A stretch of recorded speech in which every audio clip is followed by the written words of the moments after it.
दोस्तों, ये जैसे कि ये टॉपिक मैंने लिखा है, क्या उर्दू भाषा भारतीय मुसलमानों पर एक बोझ है।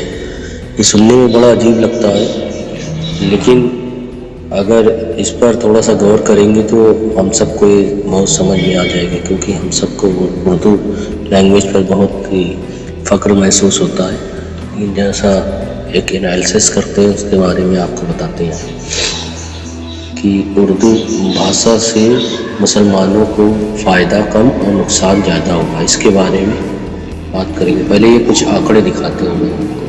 ये देखिए, नीचे विकिपीडिया वेबसाइट के आंकड़े हैं। जो गूगल आप करेंगे तो विकिपीडिया को में दिख जाएगा। तो ये बताता है कि उर्दू भाषा जानने वालों की संख्या में लगातार गिरावट हो रही है। ये 1971 से 5.2 रैंक परसेंटेज है, फिर 1981। ये देखिए, आप पूरा इसका डेटा देख लीजिए। फिर ये एक और दूसरा है स्क्रॉल वेबसाइट के आंकड़े, जो इसका डेटा बता रहा है कि ये भी उर्दू भाषा जानने वालों की संख्या में लगातार गिरावट हो रही है। ये देखिए, only 2 scheduled language have seen a fall in absolute number, Urdu and Konkani, इसमें भी गिरावट हो रही है। ये आप इसका रेफरेंस है, इसको भी आप देख सकते हैं। अब ये तीसरा डेटा और भी देख लीजिए। ये वायर वेबसाइट की ही है, जो ये बता रहे कि मुसलमानों में भी उर्दू भाषा जानने वालों की संख्या बहुत ही कम है। तो ये देखिए, Urdu is declining in north. UP has 3.85 crore Muslim, but just 1.01% crore Urdu speakers were recorded in the state. If it is believed that only Muslims registered Urdu as their mother tongue, then just 28% in UP recorded Urdu as their primary language. कि ये देखिए कि मतलब 3 करोड़ मुसलमानों में लगभग 1 करोड़ लोगों को भी उर्दू ठीक से आती है। आप थोड़ा सा उर्दू भाषा के बारे में जानना चाहते हैं। देखिए कि उर्दू भाषा कई भाषाओं से सम्मिलित होकर बनी है। ये हमने विकिपीडिया की में जो इसकी डेफिनेशन दी है वही बता रहे हैं। इसमें हिंदी, संस्कृत, अरबी, फारसी मुख्य रूप से है। इसलिए उर्दू भाषा को पूर्ण रूप से हिंदुस्तानी भाषा कहा जाता है, क्योंकि इसमें सारी कई लैंग्वेज मिक्सअप। उर्दू भाषा किसी धर्म संप्रदाय की नहीं, बल्कि सारे भारतीय हिंदू, मुस्लिम, सिख, ईसाई की भाषा है, और सभी ने इसको दिल खोल कर अपनाया। आप देख लें कि जो भी फिल्में, गाने, शायरी आदि अधिकतर उर्दू भाषा में ही मिलती है। ये जो डेफिनेशन दी है विकिपीडिया पर, इसका भी रेफरेंस दिया है। इसलिए ये कहना कि उर्दू सिर्फ मुसलमानों की भाषा, ये गलत है, और कुछ लोगों को ऐसा ही लगता है कि उर्दू सिर्फ मुसलमानों की भाषा है।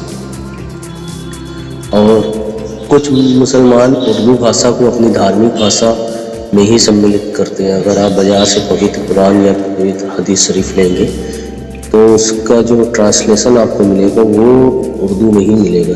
तो हालांकि अब दूसरी भाषा में भी आने लगे, हिंदी, इंग्लिश में भी, लेकिन ये बहुत कम है और हर जगह मिलते भी नहीं ना, लेकिन उर्दू पे आसानी से मिल जाते हैं। अब हम अपने टॉपिक पर आते हैं और बताते हैं क्यों उर्दू भाषा मुसलमानों के लिए पर एक बोझ सी होती जा रही है। यहाँ एक बात काबिल गौर है कि मुसलमानों में उर्दू बोलने और सुनने वालों की शायद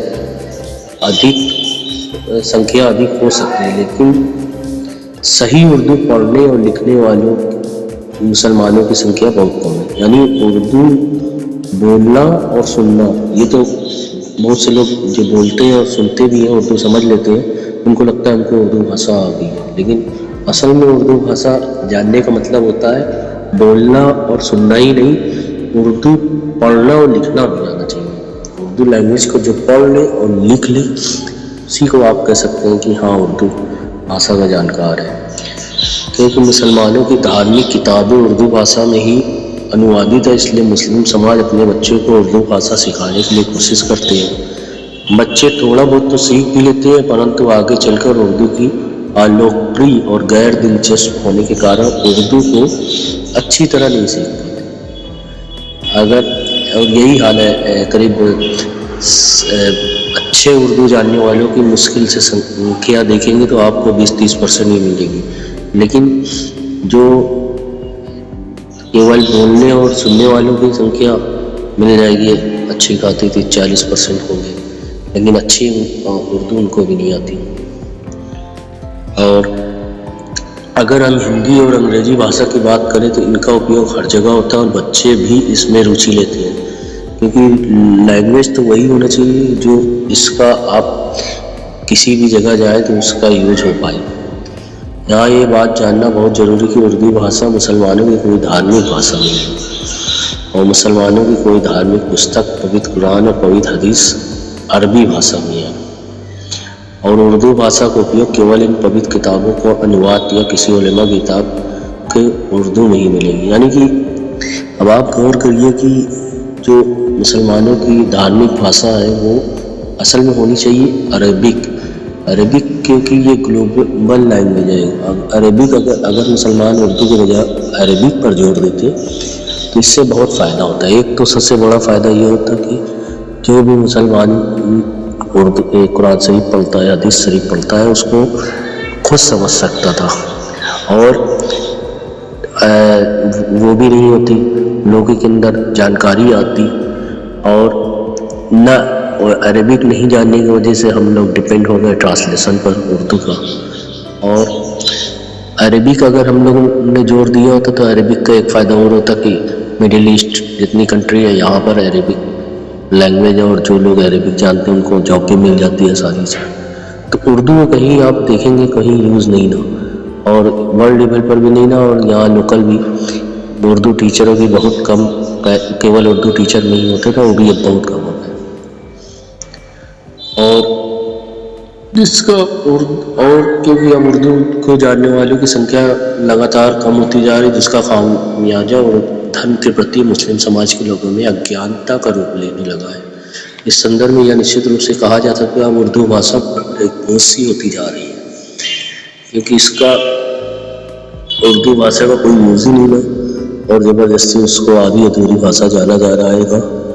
और इसके वजह से अब आप देखिए कि बेवजह एक बोझ दिया जाता है बच्चों पर, उर्दू भी सीखो। बच्चा ऑलरेडी वो इंग्लिश, हिंदी, मैथ सब जान रहा है, उसके बाद अरबिक जानना ज़रूरी है, अरबिक भी पढ़ता है, तो उर्दू में क्या एडिशनल लैंग्वेज ज़रूरी है। हाँ, जिसको शौक हो उसको पढ़ना चाहिए, वरना उर्दू की कोई ज़रूरत नहीं है। और सारी बुक्स, होली बुक्स की ट्रांसलेशन हिंदी और इंग्लिश में होना चाहिए, जो कि एक कॉमन लैंग्वेज है, हर कोई जानता है। मुसलमानों में 90% लोग हिंदी जानते हैं, तो उनको अवेयर भी हो जाएंगे उस कुरान शरीफ, हमारी कुरान शरीफ में लिखा क्या है वो खुद भी जान। उर्दू होने की वजह से वो कोई जान भी नहीं पाता।